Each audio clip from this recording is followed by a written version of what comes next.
അള്ളാഹുവിന്റെ ഹബീബായ നബി തങ്ങൾ ഒരു വാഗ്ദാനം നൽകുന്നുണ്ട്.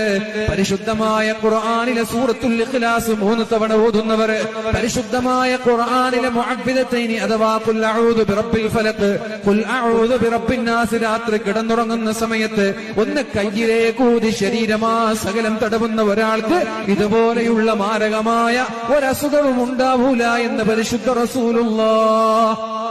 ഇതിനപ്പുറം എന്താ വേണ്ടേ? രാത്രി കിടന്നുറങ്ങുന്ന സമയത്ത് സൂറത്തുൽ ഇഖ്ലാസ് 3 തവണ പാരായണം ചെയ്യണം.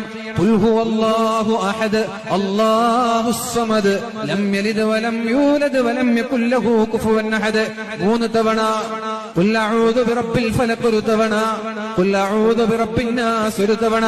ഇങ്ങനെ 3 തവണ ഈ സൂറത്തുകൾ പാരായണം ചെയ്തിട്ട് കയ്യിലേക്ക് ഊതിയിട്ട് 3 തവണ ശരീരമാസകലം തടവുന്ന ഒരാൾക്ക് മാരകമായ അസുഖങ്ങൾ ഉണ്ടാവൂല.